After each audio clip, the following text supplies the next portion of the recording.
अस्सलाम वालेकुम स्टूडेंट्स। हमने फ़र्स्ट ईयर की फ़िज़िक्स का चैप्टर नंबर 5 स्टार्ट किया हुआ है जिसका नाम है सर्कुलर मोशन। जी बेटा, इससे पहले हम कल पढ़ चुके हैं कि एंगुलर डिस्प्लेसमेंट क्या है, एंगुलर वेलोसिटी क्या है और एंगुलर एक्सेलरेशन क्या है। बेटा आज हमने ये देखना है कि एंगुलर वेलोसिटी और लीनियर वेलोसिटी का क्या रिलेशन है, एंगुलर एक्सेलरेशन और लीनियर एक्सेलरेशन का क्या रिलेशन है। तो चलिए बेटा स्टार्ट करते हैं। Relation between angular and linear velocities, angular और लीनियर वेलोसिटीज़ का relation. Consider a rigid body rotating about z-axis with an angular velocity omega। बेटा सबसे पहले तो हमें पता होना चाहिए कि रिजिड बॉडी क्या है। बेटा आपको पता है कि कोई भी बॉडी जो है वो पार्टिकल्स के मिलने से बनती है। अगर आप इस चीज़ को देख रहे हो, बेटा ये देखें, ये जो चीज़ आपको नज़र आ रही है, सपोज़ करें कि ये हमारे पास एक रिजिड बॉडी है और इसके अंदर बहुत सारे पार्टिकल्स होंगे। इसके अंदर बहुत सारे पार्टिकल्स होंगे। लाइक उसने एक पार्टिकल ले लिया पी, ये एक रिजिड बॉडी है, ठीक है, ये आपके पास एक रिजिड बॉडी है। इसको आपने क्या किया हुआ है, इसको आपने एक जी एक्सिस के साथ फिक्स किया हुआ है। देखिए ये आपके पास जी एक्सिस है, जी एक्सिस है। आपने क्या किया, ये जो आपकी रिजिड बॉडी है इसको आपने जी एक्सिस के साथ इसके एक एंड को फिक्स कर दिया। इसका मतलब है कि ये बॉडी जो है वो जी एक्सिस के अलोंग जो है वो रोटेट करेगी, ठीक है, इस तरह रोटेट करेगी with angular velocity omega. Angular velocity omega, तो इसका मतलब है कि जी हमारे पास क्या है, एक्सिस ऑफ रोटेशन, जिसके अलोंग जो है वो बॉडी रोटेट करेगी। अब देखिए बेटा, ये जो बॉडी है, बॉडी रिजिड है। रिजिड बॉडी का मतलब ये है कि ये बॉडी बहुत सारे स्मॉल पार्टिकल्स के मिलने से बनी है। जब इस बॉडी पर फोर्स लगेगी, जब इस बॉडी पर फोर्स लगेगी तो क्या होगा, जब आप इस बॉडी पर फोर्स लगाओगे तो पार्टिकल्स के दरमियान जो है वो डिस्टेंस चेंज नहीं होगा। लाइक ये बहुत सारे इसके अंदर पार्टिकल्स हैं। आप जब इस बॉडी पर फोर्स लगाओगे तो पार्टिकल्स के दरमियान डिस्टेंस जो है वो कांस्टेंट रहेगा, डिस्टेंस चेंज नहीं होगा, जिसकी वजह से आप इसको कहते हो कि ये रिजिड बॉडी है। चलिए आपने क्या किया, एक रिजिड बॉडी ली है और इसको जी एक्सिस के साथ जो है वो फिक्स कर दिया है और बॉडी जो है वो जी एक्सिस के अलोंग जो है वो एंगुलर वेलोसिटी ओमेगा के साथ मूव कर रही है। तो बेटा जब ये पूरी बॉडी जी एक्सिस के अलोंग जो है वो रोटेट करेगी, तो बेटा जो बॉडी के अंदर पार्टिकल्स होंगे, ठीक है, बॉडी के अंदर पार्टिकल्स, जैसे यहाँ एक पार्टिकल ले लिया पी, इस तरह के और भी बहुत सारे पार्टिकल्स होंगे। तो वो पार्टिकल्स जो है वो भी इस एक्सिस के अलोंग जो है वो मूव करेंगे। लेकिन पार्टिकल्स की जो मोशन होगी वो एंगुलर नहीं होगी, बल्कि वो क्या होगी, लीनियर मोशन होगी, ठीक है। पार्टिकल्स जो है वो अंदर लीनियर मोशन परफॉर्म करेंगे, जबकि बॉडी जो है वो इस एक्सिस के अलोंग जो है वो रोटेटरी मोशन या सर्कुलर मोशन जो है वो परफॉर्म करेगी। तो बेटा यहाँ ये जो पार्टिकल पी है, हम कहते हैं कि जब ये रिजिड बॉडी इस एक्सिस के अलोंग रोटेट कर रही होगी तो इस बॉडी के अंदर एक पार्टिकल है पी, ठीक है, और भी बहुत सारे पार्टिकल्स हैं, सिर्फ मैं एक पार्टिकल को ले रही हूँ। इस बॉडी के अंदर जो पार्टिकल पी है बेटा वो भी इस एक्सिस के अलोंग मूव करेगा, लेकिन विद लीनियर वेलोसिटी। तो जिस वेलोसिटी के साथ ये पार्टिकल इस बॉडी के अंदर मूव करेगा बेटा वो वेलोसिटी होगी लीनियर वेलोसिटी, और उसको रिप्रेजेंट करेंगे वी के साथ। जबकि ये बॉडी जो है वो एंगुलर वेलोसिटी ओमेगा के साथ मूव कर रही है। लाइक आप एक बॉक्स ले लो, ठीक है, बॉक्स को इस एक्सिस के अलोंग मूव करवाओ और सपोज करो कि बॉक्स के अंदर जो है वो बॉल्स भी हैं। तो बॉल्स जो होंगी, बॉक्स के अंदर जो बॉल्स हैं वो मूव करेंगी लीनियर वेलोसिटी के साथ, ठीक है, और जो बॉक्स होगा वो मूव करेगा एंगुलर वेलोसिटी के साथ। तो यही मेन कॉन्सेप्ट है इसका। तो वो यही कह रहा है, अब ये जो पार्टिकल पी है, पार्टिकल पी का इस एक्सिस ऑफ रोटेशन से जो डिस्टेंस होगा वो है आर, ठीक है। पार्टिकल पी का एक्सिस ऑफ रोटेशन से डिस्टेंस क्या है, आर है। तो ये आप ये भी कह सकते हो, ये क्या है, परपेंडिकुलर डिस्टेंस है। आपको याद है, आपने बेटा कपल पढ़ा था, टॉर्क के बारे में पढ़ा था, स्पैनर वाला। जो स्पैनर को आप रोटेट करते हो तो स्पैनर का एक्सिस ऑफ रोटेशन से जिस पॉइंट पर फोर्स अप्लाई कर रहे हो वहाँ तक का डिस्टेंस जो है वो परपेंडिकुलर डिस्टेंस कहलाता है, जिसे मोमेंट आर्म भी कहते हो। तो बेटा ये आपके पास मोमेंट आर्म है, ठीक है, ये वही टॉर्क वाला सीन है। तो ये आपके पास परपेंडिकुलर डिस्टेंस है या मोमेंट आर्म है from the axis of rotation. तो बेटा इसका डिस्टेंस क्या हो गया, आर हो गया। अब इसी चीज़ को यहाँ देखें बेटा, ये वो एक्सिस है जिस एक्सिस के अलोंग ये जो बॉडी है, वो रोटेट कर रही है। ये आपका वाई एक्सिस हो गया और ये आपका जी एक्सिस हो गया। ठीक है, ये आपने एक सर्कल ड्रॉ कर लिया। सर्कल के अंदर आपने क्या लिया हुआ है, एक रिजिड बॉडी। ये जी एक्सिस है, जिस एक्सिस के लॉन्ग बॉडी ने रोटेट करना है। ये एक्स एक्सिस ले लिया और ये ले लिया आपने वाई एक्सिस। तो देखिए बेटा, पार्टिकल पी है, पहले इस पोजीशन पर था, तो जब ये बॉडी रोटेट करेगी अलोंग जी एक्सिस तो बेटा पार्टिकल की पोजीशन पहले ये थी, अब चेंज हो जाएगी। तो इसी को यहाँ देखें, यहाँ पार्टिकल की पोजीशन ले लेते हैं P1। यही वाली चीज़, जब ये बॉडी रोटेट करेगी तो पार्टिकल P जो है वो इस पॉइंट P2 पर पहुँच जाएगा। तो बॉडी ने क्या किया, पार्टिकल P ने क्या किया, एंगुलर डिस्प्लेसमेंट कवर किया, जिसको हम रिप्रेजेंट कर रहे हैं डेल्टा थीटा के साथ। ठीक है, ये एंगुलर डिस्प्लेसमेंट होगा इस पूरी बॉडी के लिए। ठीक है, इस पूरी बॉडी के लिए एंगुलर डिस्प्लेसमेंट डेल्टा थीटा होगा। लेकिन चूंकि मैंने कहा कि पार्टिकल, बॉडी के अंदर जो पार्टिकल है, ये जो P है, ये एंगुलर मोशन परफॉर्म नहीं कर रहा बल्कि ये लीनियर मोशन परफॉर्म कर रहा है। तो बेटा जब ये पार्टिकल P1 से P2 तक जाएगा तो ये लीनियर डिस्प्लेसमेंट कवर करेगा, जो कि होगा डेल्टा S। और ये जो डेल्टा थीटा है वो इस रिजिड बॉडी का यहाँ से यहाँ तक डिस्टेंस है। मतलब रिजिड बॉडी जब P से P2 तक जाएगी तो वो एंगुलर डिस्प्लेसमेंट कवर करेगी डेल्टा थीटा। जबकि पार्टिकल जो है, इसके अंदर जो पार्टिकल है, ये वाला पार्टिकल जो है, जब ये इस पॉइंट से इस पॉइंट तक जाएगा तो बेटा ये लीनियर डिस्प्लेसमेंट जो है वो कवर करेगा और इसको हम रिप्रेजेंट करेंगे डेल्टा S के साथ। तो बेटा यहाँ ओरिजिन से आर तक का डिस्टेंस, मतलब यहाँ ओरिजिन पे जो डिस्टेंस होगा, जैसे आपने कल पढ़ा था, ओरिजिन से किसी भी पॉइंट तक का डिस्टेंस वो आपका थीटा कहलाएगा। फिर स्मॉल टाइम के लिए जो डिस्टेंस होगा वो क्या कहलाएगा, डेल्टा थीटा। तो देखिए, suppose point P moves through a distance P1 P2। देखिए P1 से P2 तक गया और इसने डिस्टेंस कवर किया delta S at time delta T. तो आपको पता है डेल्टा थीटा कब बनता है, जब टाइम जो होता है वो डेल्टा टी होता है। During its circular motion if reference line O P has an angular displacement delta theta. तो बेटा ये जो ओ पी है, ये देखिए O और ये P, ये आपके पास ओ पी लाइन है, ये एंगल बनाती है delta theta during time interval delta T. तो हम लिख सकते हैं, कल आपने पढ़ा, delta S is equal to R delta theta. ठीक है, अब बोथ साइड आपने डेल्टा टी के साथ डिवाइड कर देना है, delta S over delta T, R as it is delta theta over delta T. अब अगर हम कहें कि डेल्टा टी या मतलब P1 से P2 तक जाने में बहुत कम टाइम लगा, इतना कम टाइम लगा कि आप ये समझ लो कि टाइम लगा ही नहीं, आपने पलक झपकी और आप फ़ौरन से पॉइंट P2 तक पहुंच गए। तो इसका मतलब है कि डेल्टा टी अगर अप्रोच करेगा ज़ीरो पर तो बेटा P1 और P2 के दरमियान डिस्प्लेसमेंट जो है वो बहुत कम होगा। तो देखिए लिमिट लगाएं, delta T approaches to zero, delta S over delta T is equal to limit delta T approaches to zero R as it is delta theta over delta T as it is. तो बेटा ये देखें, आपने पढ़ा rate of change of linear displacement. देखिए ये displacement में change आ रहा है तो लीनियर डिस्प्लेसमेंट में चेंज आ रहा है तो लीनियर वेलोसिटी बन जाएगी v।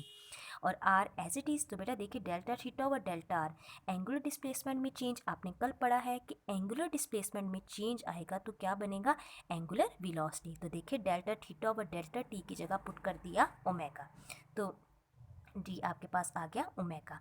तो बेटा v किसके इक्वल आ गया, v is equal to R omega. तो v आपके पास लीनियर वेलोसिटी है, r आपके पास परपेंडिकुलर डिस्टेंस है या सर्कल का रेडियस है, ओमेगा आपके पास एंगुलर वेलोसिटी है। तो ये आपने लीनियर और एंगुलर वेलोसिटी के दरमियान रिलेशन निकाल लिया। For limit delta t approaches to 0, the length of the arc P1 P2 become very small and its direction represent the direction of the circle at point P1।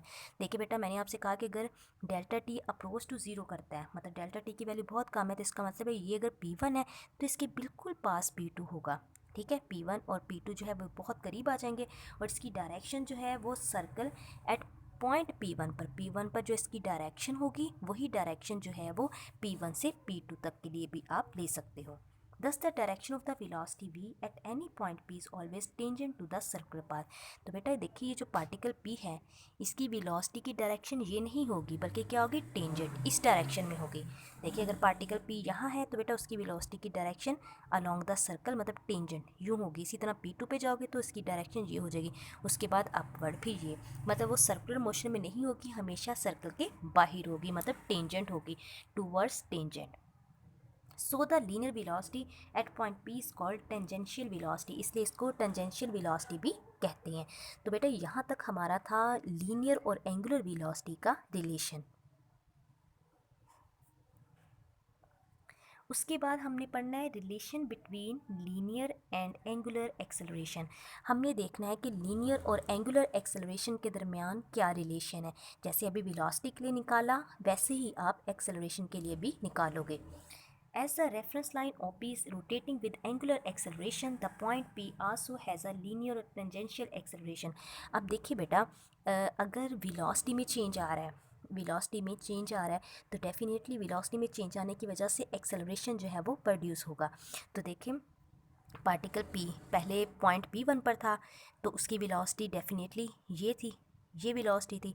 P2 पर जाएगा तो इसकी velocity upward हो जाएगी। मतलब हर point पर linear velocity जो है वो चेंज होगी। अगर लीनियर वेलोसिटी चेंज हो रही है लेकिन बेटा एंगुलर वेलोसिटी जो है वो चेंज नहीं होगी। आपने इस चीज़ का ख्याल रखना है। एंगुलर वेलोसिटी क्यों चेंज नहीं हो रही? क्योंकि बॉडी जो है वो एक ही एक्सिस के अलोंग जो है वो रोटेट कर रही है। एक्सिस का सरफेस या सर्कल के एजिस से डिस्टेंस एक जैसा है हर पॉइंट पर, तो इसलिए बेटा एंगुलर वेलोसिटी चेंज नहीं होगी। लेकिन जो लीनियर वेलोसिटी है, पार्टिकल की लीनियर वेलोसिटी है, देखिए बेटा इस पॉइंट पर वेलोसिटी की डायरेक्शन ये है, इस पॉइंट पर अपवर्ड होगी, फिर इस पॉइंट पर ये डायरेक्शन हो जाएगी, फिर इस पॉइंट पर ये डायरेक्शन, इस पॉइंट पर ये, मतलब हर पॉइंट पर सर्कल के अंदर पार्टिकल की वेलोसिटी चेंज होगी जिसकी वजह से एक्सेलरेशन प्रोड्यूस होगा। तो बेटा हम लिखेंगे, आपने कल पढ़ा था delta V is equal to R delta omega के बोथ साइड डेल्टा टी के साथ डिवाइड कर देंगे जैसे पहले किया। फिर बेटा लिमिट लगाएंगे कि delta T approaches to zero. तो लिमिट लगाई delta T approaches to zero, delta V over delta T is equal to limit delta T approaches to zero R as it is और delta omega over delta T. तो बेटा क्या करेंगे, are को हम side पर ले लेंगे तो limit delta T approaches to zero delta omega over delta T आ जाएगा। देखिए बेटा rate of change of velocity आपने कल पढ़ा कि लीनियर वेलोसिटी में जो चेंज आता है विद रिस्पेक्ट टू टाइम तो लीनियर एक्सेलरेशन प्रोड्यूस होगा, उसको हम ए से लिखेंगे और आर एज इट इज़। और बेटा delta omega over delta T की जगह क्या आ जाएगा, ये है आपके पास चेंज इन एंगुलर वेलोसिटी। तो कल आपने पढ़ा change in angular velocity is called angular acceleration और आपने इसको रिप्रेजेंट किया था अल्फ़ा के साथ। तो बेटा देखिए यहाँ अल्फ़ा आ गया। तो E is equal to linear acceleration किसके इक्वल है, आर परपेंडिकुलर डिस्टेंस और एंगुलर एक्सेलरेशन के इक्वल। यहाँ तक बेटा क्लियर है। चलिए अब आगे देखते हैं कि आगे क्या करना है। अब अगर हम इसको वेक्टर फॉर्म में लिखें तो बेटा ए के ऊपर भी वेक्टर आ जाएगा और यहाँ अल्फ़ा मतलब एंगुलर एक्सेलरेशन और आर के दरमियान क्रॉस प्रोडक्ट बनेगा। ठीक है, एंगुलर एक्सेलरेशन और आर के बिटवीन जो है वो क्रॉस प्रोडक्ट जो है वो बनेगा। तो ए जो है टेंजेंशियल एक्सेलरेशन है जिसको आप लीनियर एक्सेलरेशन भी कह सकते हो। उसके बाद है इक्वेशन ऑफ एंगुलर मोशन। आपने एंगुलर मोशन, ये बेटा यहाँ आप देख सकते हो कि हर पॉइंट पर लीनियर वेलोसिटी जो है वो चेंज हो रही है। हर पॉइंट पर लीनियर वेलोसिटी जो है वो चेंज हो रही है लेकिन एंगुलर वेलोसिटी जो है वो चेंज नहीं होती। क्यों नहीं होती? क्योंकि वो एक फिक्स्ड एक्सिस जो होता है उसके अलोंग बॉडी रोटेट करती है। ठीक है, अच्छा अब देखिए बेटा आपने ये इक्वेशंस पढ़ी हुई हैं। V F is equal to V I plus A T, S is equal to V I T half A T square, two S is equal to V I square minus V I square. बेटा ये motion की 3 equations हैं और ये आपने पढ़ी है linear motion के लिए। अब इसी लीनियर मोशन को रिप्लेस करते हैं एंगुलर मोशन में या कन्वर्ट करते हैं। देखिए बेटा वी एफ आपके पास जो है वो लीनियर फाइनल वेलोसिटी है। एंगुलर मोशन में आप इसको वी एफ को ओमेगा एफ के साथ रिप्लेस कर दोगे। यहाँ वी आई जो है वो लीनियर इनिशियल वेलोसिटी है, उसको ओमेगा आई किससे रिप्लेस कर दोगे। ए आपके पास लीनियर एक्सेलरेशन है, उसको अल्फा से रिप्लेस कर दोगे, टी एज इट इज़। इसी तरह एस जो है वो लीनियर डिस्प्लेसमेंट है, इसको हम थीटा से रिप्रेजेंट करेंगे। वी आई को ओमेगा आई से, T as it is, half as it is, A की जगह अल्फ़ा आ जाएगा और T S square as it is. इसी तरह two as it is, A की जगह अल्फ़ा, एस की जगह थीटा, वी एफ की जगह ओमेगा एफ और वी आई की जगह ओमेगा बनेगा। तो बेटा ये आपके पास 3 इक्वेशंस आ गई मोशन की in terms of angular motion. ठीक है, यहाँ तक बेटा आपका हो गया रिलेशन एंगुलर और लीनियर वेलोसिटी का, एंगुलर और लीनियर एक्सेलरेशन का और मोशन की 3 equations in terms of angular motion. अब बेटा उसके बाद चलते हैं नेक्स्ट टॉपिक की तरफ जो है हमारा सर्कुलर मोशन। या सेंट्रीपिटल फोर्स। जी बेटा, आपने 9th क्लास में पढ़ा है सेंट्रीपिटल फोर्स होती क्या है। ऐसी फोर्स जिसकी वजह से बॉडी सर्कल में मूव करती है वो सेंट्रीपिटल फोर्स कहलाती है। ठीक है, लाइक यहाँ आप देखें, यहाँ एक कोई भी पर्सन है, इसने हाथ में क्या पकड़ा हुआ है, हाथ में एक रोड पकड़ा हुआ है, रोड के साथ कोई बॉडी अटैच की है और वो इसको घुमा रहा है। तो ये जो बॉडी है वो सर्कल में तब तक मूव करती रहेगी जब तक यहाँ सेंट्रीपिटल फोर्स मतलब मौजूद होगी। और सेंटीमीटर फोर्स कहाँ से आ रही है, आप अपने हाथ के थ्रू उसको सेंटीमीटर फोर्स है वो प्रोवाइड कर रहे हो। बेटा अगर यहाँ सेंटीमीटर फोर्स ना हो तो या अगर ऐसा हो जाए कि ये रॉड या आप ये समझ लो ये आपके पास कोई स्ट्रिंग है, किसी रस्सी के साथ आपने इस बॉब को बांधा हुआ है या मैस को बांधा हुआ है। बेटा अगर रस्सी टूट जाती है तो ये जो मैस होगा ये बाहर चला जाएगा। ठीक है, मैस जो है वो बाहर गिर जाएगा।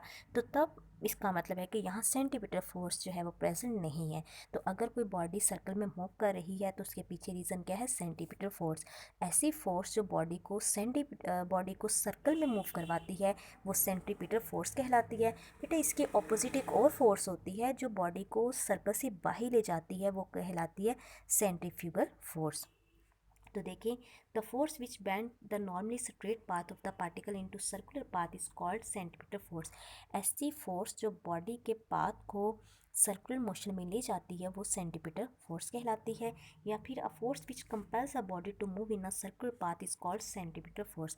या ऐसी फोर्स जो बॉडी को कंपेल करती है, मजबूर करती है कि वो सर्कल में मूव करे, तो वो क्या कहलाती है, सेंट्रीपिटल फोर्स। तो थोड़ी सी बेटा इसकी एक्सप्लेनेशन देख लेते हैं। Consider a body attached with a string moving in a circular path. If the string is snapped, then it would not continue to move in circle. Observation show if the string snaps and when ball is at A, then it will follow the straight path AB. So in the absence of some force which pulls it towards the center of circle, the ball will not continue to move along circular path. It will move along the tangent at this point. अब देखिए बेटा, एक ball है, ठीक है, एक suppose करें कि एक बॉल है, ये सर्कुलर पाथ में मूव करती रहेगी जब तक यहाँ सेंटीमीटर फोर्स है।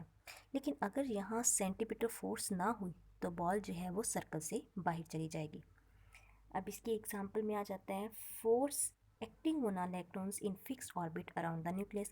न्यूक्लियस के अराउंड एटम्स जो है, एटम्स के न्यूक्लियस के अराउंड इलेक्ट्रॉन्स जो है वो भी बेटा सेंटीमीटर फोर्स परफॉर्म करते हैं क्योंकि वो सर्कुलर पाथ में रिवॉल्व कर रहे होते हैं। तो वो किस वजह से है, सेंटीमीटर फोर्स की वजह से। ऐसे बेटा आर्टिफिशियल सैटेलाइट्स भी सेंटीमीटर फोर्स की वजह से ही, पहली बात तो सर्कुलर मोशन परफॉर्म करे, दूसरी बात है कि सर्कुलर मोशन परफॉर्म किस वजह से हो रही है, सेंटीमीटर फोर्स की वजह से। तो बेटा अगर सेंटीमीटर फोर्स ना हो तो बॉडी जो है वो सर्कुलर मोशन परफॉर्म नहीं कर सकती, इस चीज़ का आपने ख्याल रखना है। Force acting on earth around the sun, तो सन जो है, सन के अराउंड जो अर्थ की रोटेशन है तो वो भी सेंट्रीपिटल फोर्स की वजह से है। Expression for centimetre acceleration and centimetre force. चलिए सेंटीमीटर फोर्स की तो आपको समझ आ गई। अब बेटा आपने क्या करना है, अब आपने सेंटीमीटर फोर्स और सेंट्रीपिटल एक्सेलरेशन के लिए एक रिलेशन निकालना है। ठीक है, आपने जैसे पढ़ा होगा F C is equal to M B square over R, और ए सी निकालना है आपने। तो ये कैसे निकालेंगे देखते हैं। Consider a particle that moves from point A to B with uniform speed v in a circle of radius r। Suppose करना है बेटा आपके पास कोई भी पार्टिकल है, वो एक सर्कल में मूव कर रहा है, पॉइंट ए से बी की तरफ मूव करता है। तो देखिए बेटा, आपने एक सर्कल लिया, ठीक है, ये सर्कल का सेंटर जिसको ओ कह रहे हो, सर्कल का रेडियस है आर, और यहाँ एक कोई भी पार्टिकल ले लो, वो पोजीशन ए पर है, वो पोजीशन ए से बी की तरफ मूव करता है। बेटा जब पोजीशन ए पर है तो इसकी वेलोसिटी v1 है, और जब पोजीशन बी पर पहुंचता है तो इसकी वेलोसिटी क्या हो जाती है, v2 है। इस तरह हर पॉइंट पर ये बॉडी पार्टिकल जो है वो सर्कुलर मोशन परफॉर्म करेगा विद टेंजेंशियल वेलोसिटी। अब इस ए पॉइंट पर वेलोसिटी v1 है और बी पर वेलोसिटी v2 है। तो बेटा देखिए वेलोसिटी में चेंज आ गया, तो ए से बी तक वेलोसिटी में जो चेंज आएगा उसको लिखेंगे डेल्टा v। तो देखिए, if delta v is the change in velocity then acceleration of the particle is, A is equal to, आपको पता है rate of change of linear velocity is called linear acceleration. A is equal to delta V over delta T. तो बेटा अगर delta T हमारे पास वो time है जब पार्टिकल ए से बी की तरफ जाता है, तो वेलोसिटी ए पर वेलोसिटी v1 होगी और v2 जो है वो पॉइंट बी पर होगी। तो बॉडी जो है वो डिस्टेंस कवर करता है s, तो उसको लिखेंगे, आपने बेटा फॉर्मूला पढ़ा हुआ है s is equal to V T. आपको याद है, आपने पढ़ा हुआ है s is equal to V T. ठीक है, ये वाला आपने फॉर्मूला पढ़ा हुआ है s is equal to V T. तो बेटा इसमें से आपने क्या करना है, इसमें से आपने t निकालना है। इसमें से आपने क्या करना है, आपने t निकालना है। s is equal to V T, तो यहाँ से t निकालोगे तो क्या आएगा s ओवर v। तो उसने ये लिखा हुआ है delta t is equal to s over v, तो वो इसने इस फॉर्मूले से निकाला है। तो डेल्टा टी की वैल्यू आ गई एस ओवर वी। बेटे ये जो डेल्टा टी की वैल्यू ना इक्वेशन 1 में पुट कर दो, A as it is, delta V as it is, delta T की जगह पुट कर दो एस ओवर वी। तो आपके पास ये वी डिवाइड हो रहा है, ऊपर जाके आ जाएगा मल्टीप्लाई। तो देखिए बेटा V delta V over S as it is, ये आपके पास एक्सेलरेशन का रिलेशन आ गया। अब आपने क्या करना है, अब बेटा आपने एक ट्राइंगल ड्रॉ करनी है। ज़रा देखिएगा, ये देखिए ये आपके पास है वही सर्कल। ठीक है, ये आपके पास सर्कल का सेंटर, ये सर्कल का रेडियस। यहाँ पहले पार्टिकल पॉइंट ए पर था, विद वेलोसिटी v1 के साथ मूव करता हुआ पॉइंट बी तक पहुँचा, और पॉइंट बी पर इसकी वेलोसिटी बन गई v2, और वेलोसिटी में a से b तक जाने में टाइम लगा है डेल्टा t, और इसने डिस्टेंस कवर किया है s, और वेलोसिटी में जो चेंज आया है वो है डेल्टा v। बेटा अगर इसी ट्राइंगल को इस फॉर्म में ले लें, ठीक है, अगर इस फॉर्म में ले लें तो देखिए पॉइंट ए एक वेक्टर है, वेलोसिटी का वेक्टर है। ठीक है, पॉइंट ए को रिप्रेजेंट करूँगी मैं बेटा पी आर के साथ। ये जो वेक्टर यहाँ वेक्टर ए है ना, मतलब ये पॉइंट ए पर जो वेलोसिटी का वेक्टर v1 बन रहा है उसको रिप्रेजेंट करूँगी पी आर के साथ, और जो ये जो वेलोसिटी का वेक्टर बन रहा है v2 उसको रिप्रेजेंट करूँगी पी क्यू के साथ। देखिए बेटा पी आर आपके पास v1 है, ठीक है, और पी क्यू आपके पास क्या है, v2 है। तो ये चीज़ चेंज है। ठीक है, हेड टू टेल रूल के थ्रू आपने क्या करना है, इसको जोड़ना है। ये देखिए नहीं, आपने क्या करना है, इनका रिजल्टेंट निकालना है। तो देखिए बेटा ये v1 का वेक्टर, ये v2 का वेक्टर, तो ये जो चीज़ है q और r, जैसे यहाँ a और b है, a और b आपको क्या दे रहा है, डेल्टा v। देखिए बेटा ये v1 है और ये v2 है, तो a से b तक जाते हुए वेलोसिटी में चेंज आया है, तो आपके पास क्या आ जाएगा, ये चीज़ जो a b है ये आपके पास क्या बन जाएगी, डेल्टा v। ए बी आपके पास क्या आ रहा है, डेल्टा v, मतलब a से b तक क्या बनेगा, डेल्टा v। ये डेल्टा v आ गया। तो फिर बेटा इसी तरह आपने क्या करना है यहाँ भी, तो फिर q से r तक का डिस्टेंस जो होगा वो भी डेल्टा v होगा, मतलब इन दोनों का चेंज आ जाएगा। देख बेटा यहाँ एक की जगह आना है v1 और एक आएगा v2। ठीक है, यहाँ दोनों को v1 नहीं लिखना, ये v1 है और एक क्या है, v2 है। तो यहाँ अगेन यहाँ देखें एंगल बन रहा है थीटा, तो यहाँ भी एक एंगल बनेगा थीटा। तो ये भी हमारे पास एक राइट एंगल है, राइट ट्राइंगल है, और बेटा ये भी हमारे पास राइट ट्राइंगल है। तो ये हमने कर लिया, यहाँ डेल्टा वी, और ये v1, ये v1 ये v2, और ये आपके पास डेल्टा। तो यहाँ ज़रा देखें, now we draw a triangle delta P Q R such that P is parallel and equal to v1। P Q क्या है, पैरेलल होगा और इक्वल किसके होगा, v1 के। तो बेटा ये देखें, ये जो है पी क्यू जो है, ये पी क्यू जो है वो पैरेलल किसके होगा, v1 के। तो देखें ये पी क्यू और ये चीज़, इसकी डायरेक्शन भी ये है और इसकी डायरेक्शन भी ये है, तो क्या हम कह सकते हैं दोनों पैरेलल हैं। बिल्कुल, ये समझाती हूँ मैं आपको। देखें ये चीज़ इस तरह, मतलब ए से ए की देखें ज़रा v1 की ये डायरेक्शन है, ठीक है, ये v1 की डायरेक्शन है, और ज़रा इसको देखें, इसकी डायरेक्शन भी ये बन रही है, पी क्यू की भी। बेटा इस वेक्टर की डायरेक्शन ये बन रही है, इसी तरह पी क्यू की डायरेक्शन ये बन रही है। तो इसी चीज़ को उठा के यहाँ रखूँ तो ये इस तरह लिखा जाएगा। ठीक है, तो देखिए बेटा ये दोनों पैरेलल है। तो अगर ये चीज़ v1 है तो क्या मैं कह सकती हूँ कि पी क्यू जो है वो v1 है। ऐसे बेटा अगर पी आर देखो और यहाँ ये चीज़ देखो, मतलब v2 देखें तो v2 की डायरेक्शन ये है, ऐसे ही पी आर की डायरेक्शन भी ये है। तो अगर बेटा ये चीज़ v2 है तो क्या मैं कह सकती हूँ कि ये भी मेरे पास v2 है। यकीनन मैं कह सकती हूँ। मतलब यहाँ पी आर जो है वो पैरेलल होगा किसके, इसके V2 के, और यहाँ पी क्यू जो है वो पैरेलल होगा किसके, V1 के। और ये जो क्यू आर है, क्यू आर जो है वो ए बी के इक्वल आ जाएगा जो कि डेल्टा वी है। तो ये चीज़ बता रहा है as radius of the circle is perpendicular to its tangent. तो देखिए अभी ये चीज़ भी समझ आ जाएगी। देखिए वो कह रहा है कि ये जो रेडियस है, ये रेडियस इस टेंजेंशियल वेलोसिटी के परपेंडिकुलर है। तो देखिए बेटा ये रेडियस है और ये टेंजेंशियल वेलोसिटी है, तो यहाँ एंगल क्या बनेगा 90। तो हम कह सकते हैं रेडियस जो है वो टेंजेंशियल वेलोसिटी के परपेंडिकुलर है।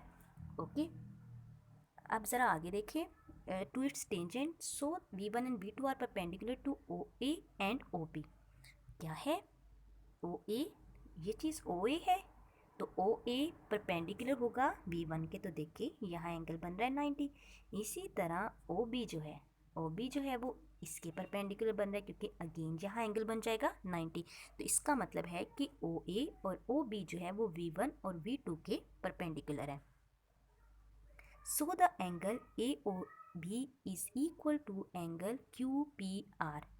AOB जो है, देखिए AOB किसके इक्वल आएगी, AOB किसके इक्वल आएगी, PQR या RPQ, ये दोनों एक दूसरे के इक्वल आ जाएंगे।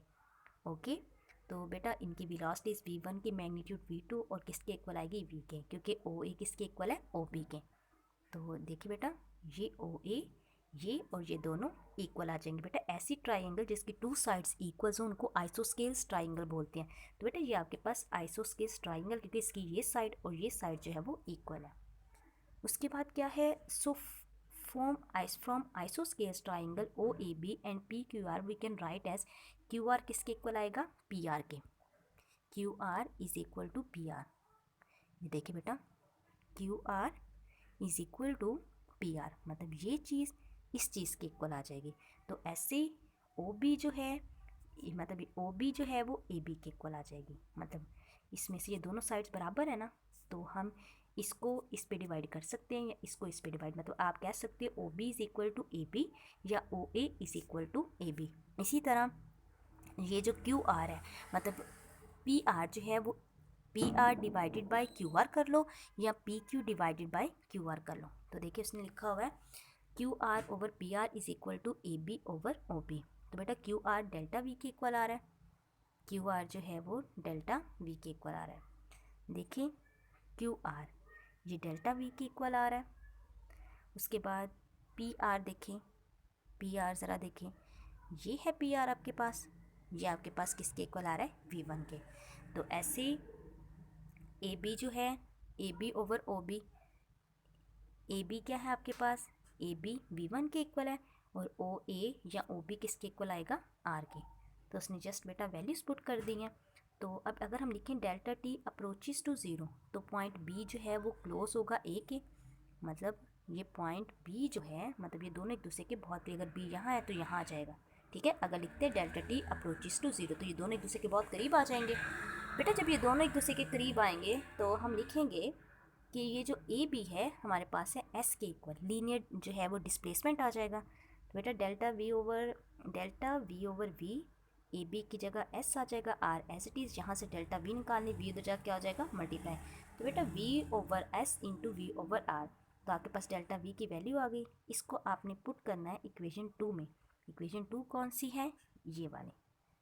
ठीक है, यहाँ आप डेल्टा V ओवर S की वैल्यू पुट कर दो, डेल्टा V ओवर S की वैल्यू। देखिए अभी आपके पास क्या आया, ये देखिए आपके पास आया delta V is equal to S V over R। Delta V की वैल्यू पुट करेंगे, A as it is, V as it is, delta V की जगह S V over R S आ जाएगा। तो बेटा S S के साथ कैंसिल, पीछे बनेगा V स्क्वायर ओवर R। तो बेटा ये वो इंस्टेंटेनियस एक्सेलरेशन है जिसके साथ सेंटीमीटर फोर्स, जो कि सेंटीमीटर फोर्स की वजह से बनता है, और इसको हम सेंटीमीटर एक्सेलरेशन कहते हैं। होप सो बेटा आपको समझ आ गई होगी। अगर किसी चीज़ की समझ ना आए तो आप लोग पूछ सकते हो। ओके स्टूडेंट्स, अल्लाह हाफिज़, टेक केयर।